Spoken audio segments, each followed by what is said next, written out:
Acompanhando uma notícia em desenvolvimento no condado de Newcastle, onde os restos mortais de uma criança foram encontrados. Eles foram encontrados na tarde de sexta-feira em Little Lass Fields, Duck Creek Parkway, em Smyrna.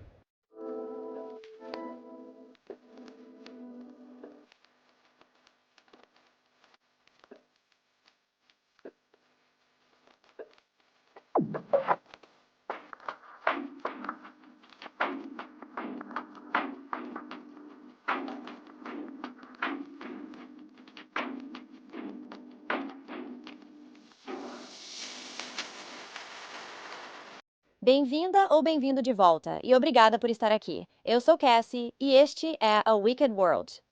Se você ainda não ouviu, agora estou oferecendo assinaturas do canal no YouTube, onde você pode ter acesso antecipado a todos os meus novos vídeos ou até 3 vídeos exclusivos por mês, dependendo do nível que você escolher. Então, se isso te interessa, não deixe de conferir agora. A história que eu tenho para você hoje é sobre uma garotinha que ninguém percebeu que estava desaparecida por mais de um ano. E quando perceberam, já era tarde demais para ela. Esta é a história de Emma Cole.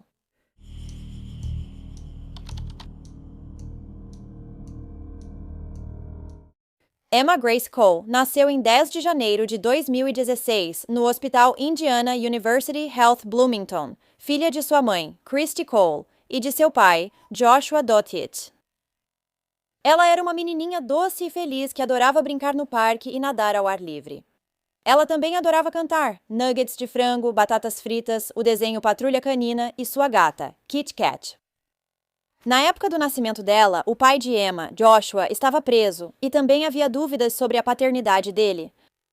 De acordo com a irmã de Josué, Tanya Axum, quando Christy contou a Joshua que estava grávida, ele não acreditou nela. Só quando Emma tinha 6 meses, ele finalmente reconheceu que a menininha era sua filha.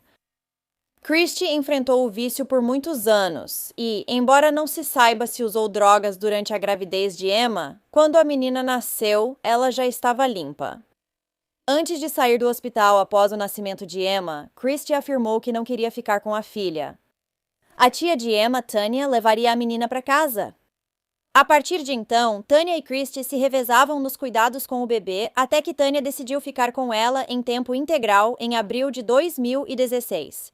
Isso foi mais ou menos quando Christy teve outra recaída. Os outros 3 irmãos de Emma, que tinham um pai diferente do dela, continuaram sob os cuidados da mãe. Em julho, James Cole, pai de Christy, a convenceu a entrar em um programa de reabilitação na Flórida. E mesmo tendo resistido no começo, Christy acabou concordando e entregou a guarda dos outros 3 filhos ao pai biológico deles. Tanya, que ainda cuidava de Emma em tempo integral, entrou com uma petição no tribunal para obter sua guarda. Pouco depois, um juiz do condado de Monroe, em Indiana, nomeou temporariamente Tanya como guardiã de Emma. Poucas semanas após ser internada no programa de reabilitação, Christy saiu e retornou a Indiana sem concluir o tratamento. No final de setembro daquele ano, a tia de Emma, Tanya, recebeu a guarda total de Emma e Christy não se opôs a isso. De acordo com Tanya, a mãe só tinha visto a filha uma vez desde que voltou da Flórida em meados de agosto. Christy entrou em mais um programa de reabilitação para dependência química na Flórida em outubro de 2016. E então, mais uma vez, alguns meses depois, em janeiro de 2017, foi em algum momento entre essas 2 internações que ela conheceu um homem de Delaware chamado Brandon Haas. Ambos estavam em recuperação e moravam na mesma comunidade de recuperação para homens e mulheres. Quando Christy recebeu alta do programa em 10 de fevereiro, ela decidiu se mudar para Delaware com Brandon, apesar de não ter nenhuma conexão lá além dele. Logo depois, o casal viajou para Bloomington, Indiana, para visitar a família de Christy. Enquanto estavam lá, passaram rapidamente na casa de Tanya para ver Emma. De acordo com Tanya, essa foi a primeira vez que a mãe viu a filha desde agosto de 2016. Já fazia 7 meses inteiros. Ela até perdeu o primeiro aniversário de Emma. Então, em maio de 2017, depois de apenas alguns meses se conhecendo e namorando, Christy e Brandon decidiram se casar. Eles estavam morando juntos em uma casa localizada em Pike Creek, Delaware, que ficava perto de onde a mãe, o irmão e a cunhada de Brandon moravam. Apenas algumas semanas depois de se casar, Christie procurou Tanya e disse que queria a guarda de Emma de volta. Tanya ficou chocada e, claro, horrorizada com a ideia, então decidiu cortar completamente a comunicação com Christie, esperando que ela simplesmente desistisse. Isso, porém, também encerrou as chamadas pelo FaceTime que Christie fazia recentemente com sua filha. Menos de um mês depois, uma advogada do escritório da mãe de Christie, que já havia representado Christie em questões de paternidade e tutela, pediu o fim da tutela de Tanya sobre Emma. Mesmo que Christie claramente não tivesse se importado nem um pouco com sua filha até recentemente, Tanya, é claro, iria lutar. E houve uma audiência em agosto de 2017, durante a qual sua advogada disse à juíza que Christie não via sua filha desde uma visita em fevereiro. Depois disso, Christie realmente voltou para Indiana de 3 a 5 vezes e, mesmo assim, não viu Emma nenhuma vez. Além disso, quando a mãe de Christie, Belinda, levou seus outros 3 filhos para uma viagem a Delaware em julho, ela não pediu para que Emma fosse incluída. Belinda diria depois que gostaria de convidar Emma, mas não havia espaço no carro. Nessa audiência, a tutela de Tanya sobre Emma foi estendida até que outra audiência pudesse acontecer no final de setembro. Após essa decisão judicial, Christie visitaria Emma rapidamente em um McDonald's local. Tanya disse que isso só ocorreu após ela ter enxotado Christie para fora do tribunal, perguntando se queria passar algum tempo com a filha. Então, se você me perguntar, Christie já estava deixando bem claro que o único motivo pelo qual ela queria Emma de volta era para poder receber os benefícios do governo por ela todo mês. Quando chegou a audiência de setembro, o juiz decidiu que o melhor seria encerrar a tutela de Tanya sobre Emma e devolvê-la para a mãe. Christie recebeu a guarda da menina naquele mesmo dia e ela voltou para Delaware com a mãe apenas alguns dias depois. Agora, o pai biológico de Emma, Joshua, disse que não queria se envolver nos processos judiciais. Isso mesmo depois que sua irmã, Tanya, tentou convencê-lo, dizendo que não havia como Christie estar pronta para ter a filha de volta ainda.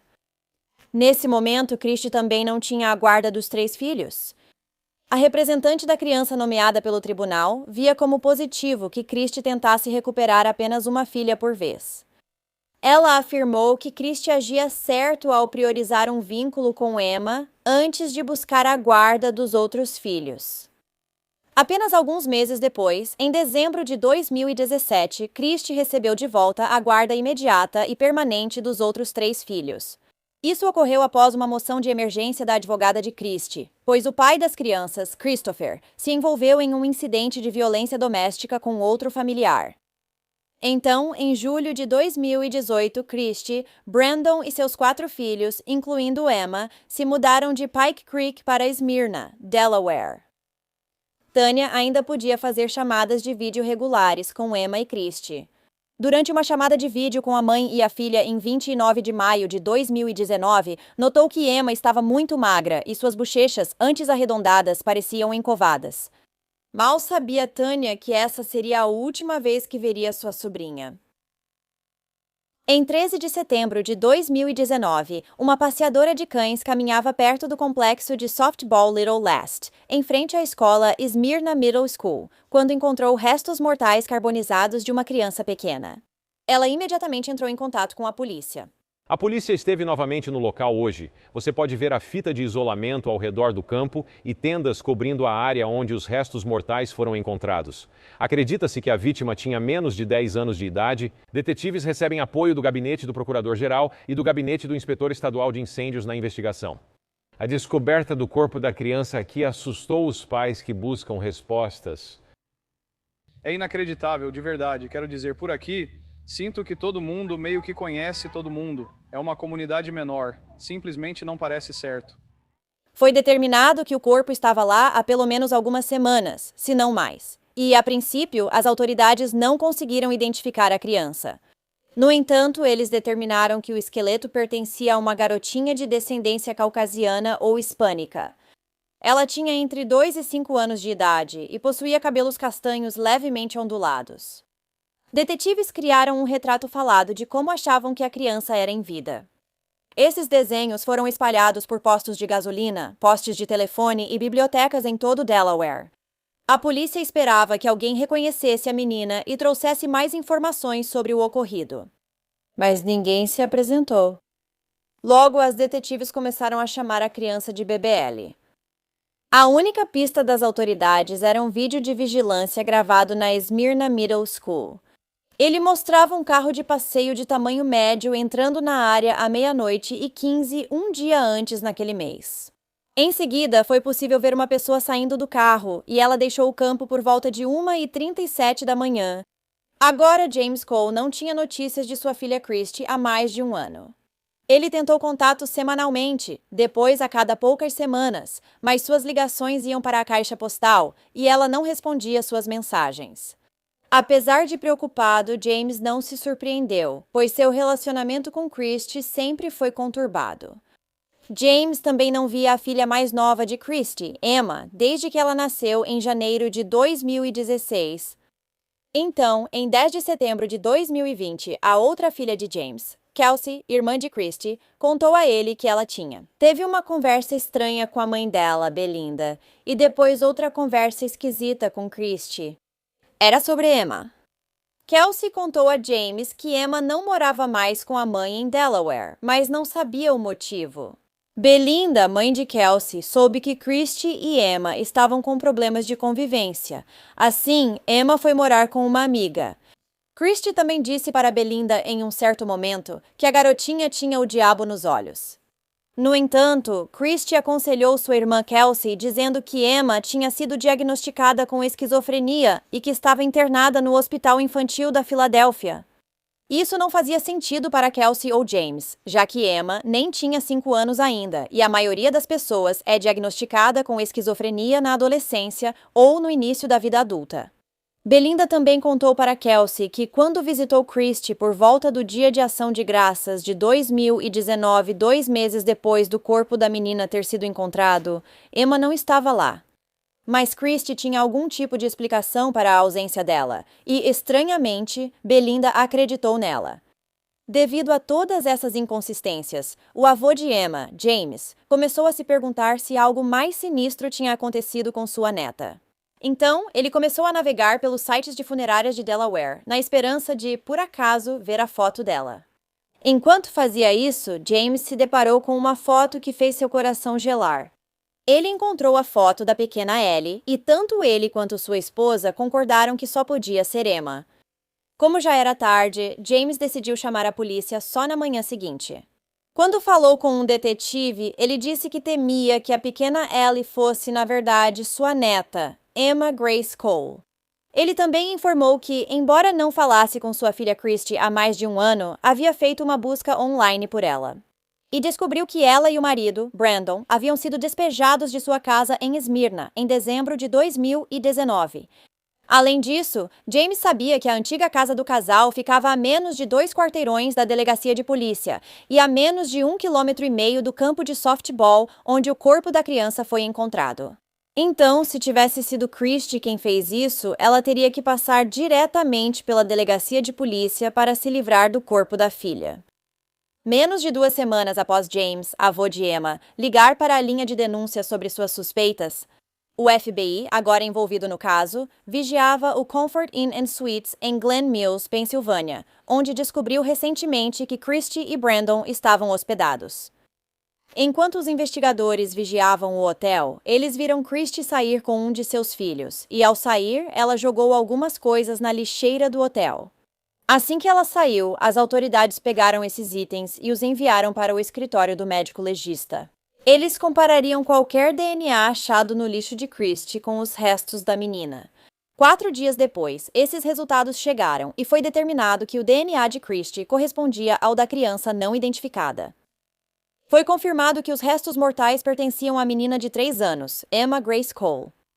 Devido ao tempo que Emma estava morta e ao fato de seu corpo ter sido queimado, a causa da morte é desconhecida. No entanto, foi considerado homicídio.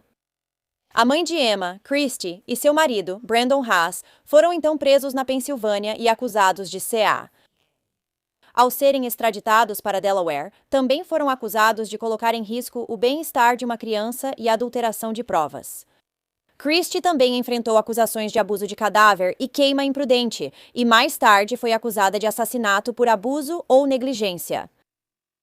Acho que hoje precisamos abraçar nossos filhos e netos com ainda mais carinho.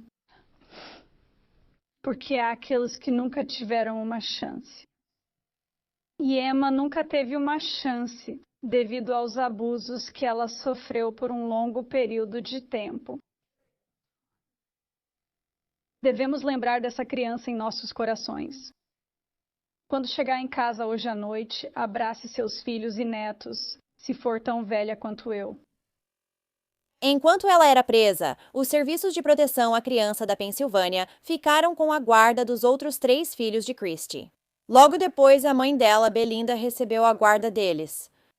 Quando Christie e Brandon foram interrogados pela polícia, Brandon logo quis contar o que aconteceu com Emma. Christie, por outro lado, passou 4 horas mentindo para os investigadores. Ela disse que Emma estava em uma clínica na Virgínia, recebendo tratamento para seus problemas de saúde mental. Novamente, se ela realmente ainda estivesse viva, ela nem teria 5 anos ainda. De qualquer forma, Christie continuou inventando uma história complexa sobre o progresso de Emma na clínica. E ela afirmou que também a visitou lá várias vezes. Só quando os detetives confrontaram a mãe com suas mentiras é que ela finalmente contou que, em algum momento de julho de 2019, ela acordou e encontrou Emma morta no quarto que ela dividia com o irmão. Christie disse que então correu para o banheiro segurando a menina e a colocou debaixo do chuveiro na tentativa de reanimá-la. Naquele momento, ela disse que Emma estava, abre aspas, tão linda e mais feliz do que ela jamais tinha visto. Christie disse que parecia que ela simplesmente estava livre do sofrimento. Ela também tentou culpar o marido, Brandon, pela morte da menina. Isso apesar do fato de que ele não estava em casa na noite em que ela disse que Emma morreu, nem na manhã seguinte. Christie disse que, ao contar a Brandon sobre a morte de Emma, ele entrou em pânico e quis ligar para os serviços de emergência, mas ela pediu que não ligasse. Ela então colocou Emma em sua van na cadeirinha do carro e esperou em vão que ela acordasse durante o trajeto. Quando isso não ocorreu, Christie levou o corpo da menina para um local que chamou de algum lugar bonito.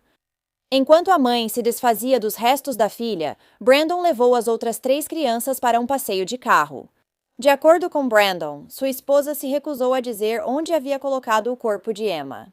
Depois de voltar naquele dia, ela só dizia que a menininha estava em paz e no céu. Enquanto isso, Christie afirmou que continuou visitando o corpo de Emma no campo de softball diariamente por cerca de 1 semana. Em determinado momento, ela decidiu atear fogo ao corpo de Emma. Segundo Christie, isso foi uma medida simbólica para libertar sua filha. Ela afirmou que o motivo de não enterrar Emma era porque ela não era o lixo de ninguém. Mas a realidade é que Christie tratou sua filha exatamente como lixo. Ela a deixou passar fome e a espancou, até que no final ela faleceu. Os 3 irmãos de Emma também foram encontrados sofrendo de cárie dentária e desnutrição, e eles acreditavam que a desnutrição também tinha relação com a morte de Emma. Esses irmãos conversaram com uma terapeuta e falavam sobre algumas das coisas que Emma havia suportado enquanto estava viva. Todas as crianças da casa eram obrigadas a fazer tarefas que não eram apropriadas para suas idades. Quando se comportavam mal, disseram que Brandon colocava molho de pimenta debaixo da língua deles. Mas os irmãos de Emma contaram à terapeuta que ela era quem tinha sofrido mais. Disseram que Christie fez a irmãzinha de 3 anos correr no lugar segurando pesos muito pesados para ela. Ela também foi forçada a puxar um trenó com peso escada abaixo até o porão e a fazer agachamentos isométricos na parede. Emma levava tapas quando parava de fazer esses exercícios, porque ela claramente era muito nova para estar fazendo isso em primeiro lugar. Ela era agredida com vários objetos, incluindo uma espátula, uma fivela de cinto, um chinelo e a bolsinha de moedas da mãe dela. Emma também apanhava se estivesse se comportando mal, o que incluía gritar, chorar, fazer as necessidades na roupa ou, entre aspas, roubar comida. Embora eu não entenda como uma criança pode roubar comida dentro da própria casa, Os irmãos de Emma também apanhavam, geralmente com um cinto que às vezes deixava marcas. Uma das crianças disse que isso era feito tanto pela mãe quanto por Brandon. Essa criança então deu mais detalhes e afirmou que uma vez, depois de ir ao médico e tomar algumas vacinas, ela chorou. Isso resultou em Brandon batendo nela com um pedaço de madeira. Outro dos irmãos de Emma contou ao entrevistador que a menininha tinha hematomas no rosto, na barriga e nas pernas. Ele afirmou que ela tinha hematomas por todo o corpo. Apesar de as 4 crianças terem sido submetidas aos abusos de Christy e Brandon, os promotores acreditavam que Emma era a única que era escolhida e torturada de forma maliciosa. Isso também foi algo que seus irmãos notaram, com uma delas dizendo à médica que não entendia por que sua mãe fazia isso com Emma e não com as outras crianças. Ela também disse que nunca se lembrava de Emma ser chamada para o jantar e que sua mãe a deixava passar fome. De vez em quando, Christy dava um pouco de arroz ou um pouquinho de mingau para Emma, mas era só isso. A irmã de Emma disse que tentou ajudar Emma escondendo comida e depois levando para ela. Ela também cuidava de Emma à noite porque, segundo ela, às vezes Emma não estava respirando e ela precisava ficar ao lado dela para mantê-la aquecida. Depois que a menina morreu, seus irmãos foram instruídos a não mencionar a irmã. Sempre que tentavam perguntar à mãe sobre Emma, Christy começava a tremer e parecia assustada. Então ela dizia para eles não falarem sobre isso. Todas as 3 crianças informaram às autoridades que a mãe delas era a responsável pela morte de Emma. Um deles disse que no dia anterior ao desaparecimento da irmã, viu Christy jogando fora as roupas de Emma e dizendo: "Acabou para Emma. Emma não vai voltar." Em uma ligação da cadeia para seu irmão, Brandon Haas disse a ele que deveria, abre aspas, atribuir a morte de Emma ao fato de ela ter apanhado. A tia de Emma, Tânia, que a criou durante o primeiro ano e meio de vida, disse que ficou preocupada com a menina depois que Christy parou de se comunicar no final de maio de 2019. Tânia também já havia entrado em contato com o Serviço de Proteção à Criança de Delaware, mas como não tinham o endereço de Christy e sua família, disseram a ela que havia pouco que a agência pudesse fazer. Tânia afirmou não ter provas concretas de que Emma era maltratada, apenas capturas de tela feitas durante uma chamada no FaceTime com a menina. Essas fotos mostravam Emma com o rosto machucado e depois com crostas na testa. Aparentemente, um vizinho das famílias também entrou em contato com o Serviço de Proteção à Criança em julho de 2018. Disseram que viram 3 dos 4 filhos de Christy fora da casa que ela e Brandon alugavam em Newark. As crianças estavam sem supervisão e uma estava nua, enquanto outra estava apenas de roupa íntima. O vizinho reclamou que havia um forte cheiro de maconha que vinha constantemente da casa e que eles sempre estavam tocando música alta também. Ela disse que as crianças pareciam pequenas para a idade e relatou um caso em que uma foi deixada sozinha em casa após a escola, sem responsável. A vizinha, que conhecia o proprietário do imóvel dos Haas, contou que o casal devia 6 meses de aluguel. E depois que eles foram despejados e uma inspeção foi feita na casa deles, descobriram que havia buracos feitos a socos em várias paredes e o lugar inteiro cheirava fortemente a urina. Todas as 4 crianças de Christy estavam morando em um quarto da casa, enquanto o outro quarto era usado apenas para armazenamento. Porém, cerca de um mês depois, quando o Departamento de Serviços à Família e a Criança de Delaware visitou a casa, Brandon e Christy já haviam sido despejados e mudado para Smyrna. A assistente social ficou quase 4 meses sem encontrar a família. Em outubro de 2018, foi registrado que os prontuários médicos de todas as 4 crianças haviam sido obtidos por uma assistente social, e não havia preocupações, exceto por uma falta em uma consulta médica de Emma. Mas depois desse ponto, Emma não teve mais visitas médicas porque sua mãe e seu padrasto estavam batendo nela e tentando esconder isso.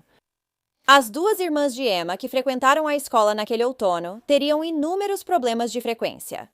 Isso levou funcionários do distrito a fazerem uma visita domiciliar em dezembro de 2018.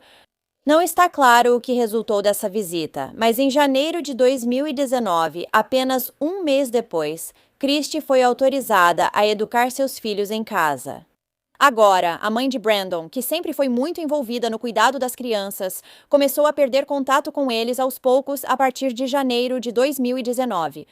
Ela percebeu, por volta dessa época, que Emma estava começando a parecer mais magra e chegou a dizer para Brandon e Christy que acolheria a menina e cuidaria dela pessoalmente. Mas o casal recusou essa oferta.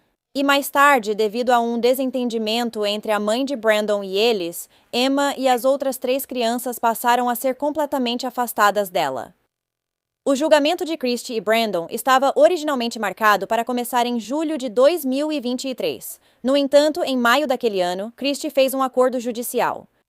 A promotoria e a defesa solicitaram que ela recebesse 30 anos de prisão, seguidos de uma pena suspensa de 20 anos. Christy originalmente estava enfrentando prisão perpétua, então essa recomendação de sentença relativamente branda chocou e irritou a família de Emma. Eles disseram que nem sequer foram informados de que Christy havia recebido um acordo judicial até depois que ela já o havia aceitado. Também em maio, foi revelado que Brandon Haas também havia recebido um acordo judicial. Os promotores recomendaram que ele recebesse apenas uma pena de supervisão fora da prisão, e a pena máxima que ele enfrentava era de 8 anos. Originalmente, Brandon poderia pegar até 44 anos de prisão se tivesse ido a julgamento. Brandon havia concordado com esse acordo judicial em fevereiro de 2023, em troca de testemunhar contra Christy. Essa informação não foi divulgada, pois Christy escreveu a Brandon pedindo que ele fizesse um seguro de vida para ela, dizendo que pensava em tirar a própria vida. Então, os promotores temiam que ela pudesse cumprir essas ameaças se soubesse sobre o acordo judicial de Brandon. Claro, a família de Emma também ficou igualmente indignada com o fato de que ele recebeu uma oferta de acordo judicial. Em setembro de 2023, Christy Haas foi condenada a 30 anos de prisão pelo assassinato de sua filha. Ela poderá solicitar liberdade condicional em julho de 2047. Christy declarou em sua sentença: "Sinto muito por toda a dor que causei e pelo sofrimento que provoquei. Eu sabia que tudo estava errado e estava muito perturbada pelo que fiz. Sinceramente, achei que poderia me livrar disso." A mãe atribuiu suas ações ao vício em drogas, dizendo: "Eu não estava bem naquela época. Estou fazendo o meu melhor para ser melhor do que eu era." Em nenhum momento Christy mencionou o nome da filha. E agora, ela estava até tentando culpar Brandon por não ter ligado pedindo ajuda para a menina, mesmo tendo dito anteriormente às autoridades que foi ela quem insistiu para que não chamassem os serviços de emergência. A advogada de defesa de Christy disse que o verdadeiro monstro era o vício, não ela. No mesmo dia, Brandon Haas também foi sentenciado por colocar em risco o bem-estar de Emma e de seus irmãos. Ele foi condenado a passar 4 anos e 1 mês na prisão. Na audiência de sentença, Brandon, chorando, desculpou-se por não ter procurado a polícia mais cedo, quando Christy avisou que havia algo errado com Emma naquele dia de julho. Ele afirmou que Christy lhe disse que a culpa recairia sobre ele pela morte de Emma. Ele também afirmou que não sabia o que havia acontecido entre Christy e Emma antes da menina morrer. O pai de Emma, Josh, falou no tribunal e disse: "Eu nunca vou compreender por que Emma Grace teve que perder a vida. Eu não sei o que essa linda bebezinha poderia ter feito para merecer isso." Joshua também disse que sentia como se fosse cúmplice da morte da filha. Ele disse: "Eu fui um péssimo pai, perdido, egoísta, mas estava reconstruindo minha vida e trabalhando duro." A percepção disso dói até este exato momento. O pequeno campo de softball, onde os restos mortais de Emma foram encontrados, foi dedicado a ela e renomeado como Campo Memorial Emma Grace em novembro de 2020. O funeral de Emma Grace Cole foi realizado em 31 de março de 2021 após seus restos mortais serem devolvidos a Bloomington, Indiana. Ela foi então enterrada no cemitério Clear Creek.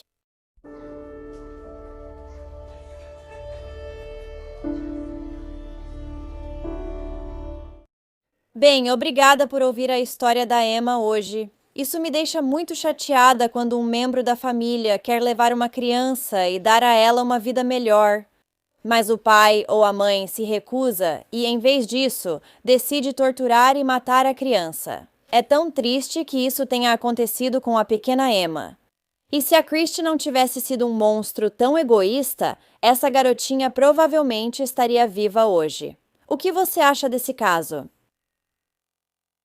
Se você gosta de True Crime e quer me ouvir contar essas histórias, então não se esqueça de clicar no botão de inscrever-se aqui embaixo.